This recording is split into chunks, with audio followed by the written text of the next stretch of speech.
Tak lama kemudian, Gustav melihat ada beberapa pasukan khusus bersenjata lengkap serta petugas medis yang mulai berpatroli di sekitar komplek perumahan mereka. Bahkan para pasukan itu juga mengancam jika ada seseorang yang berani keluar rumah tanpa izin dari mereka, maka mereka akan langsung menembakinya. Dari berita yang ada di TV, Gustav dan keluarganya mendengar bahwa ternyata wabah misterius tersebut kini telah menyebar ke kota lain dengan sangat cepat. Yang mana hal itu menandakan bahwa wabah misterius ini bukanlah wabah biasa, melainkan wabah yang sangat berbahaya. Orang-orang mulai ketakutan dan juga kebingungan karena mereka tak pernah mengalami hal seperti ini sebelumnya. Lalu saat ada salah satu warga yang hendak pergi menggunakan mobilnya, ia pun dihadang oleh para tentara yang langsung menembaki mobil tersebut karena mobil itu berusaha kabur dari sana.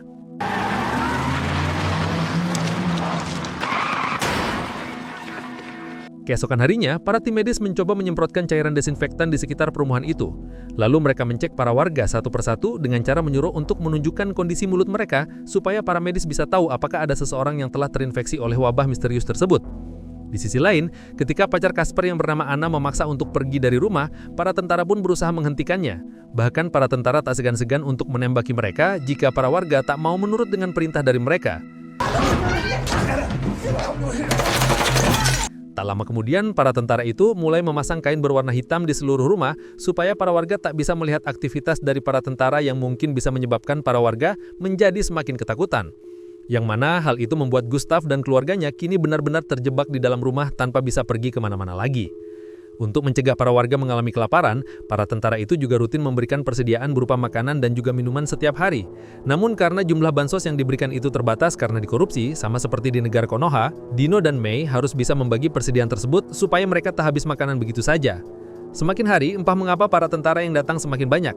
Bahkan para warga juga tak jarang mendengar suara tembakan yang mungkin sengaja dilakukan oleh para tentara untuk mengatasi seseorang yang sudah terinfeksi oleh wabah misterius karena mereka masih belum menemukan obat maupun vaksinnya.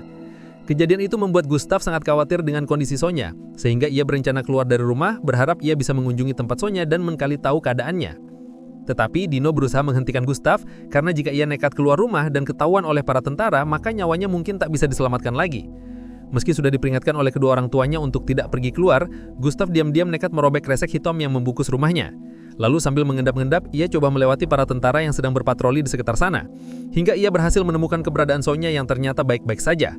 Saat Gustav melihat ada sebuah truk besar yang datang ke sana, ia pun penasaran dan mencoba mengikutinya hingga truk itu berhenti di depan sekolah yang kini dijadikan sebagai pusat medis sementara.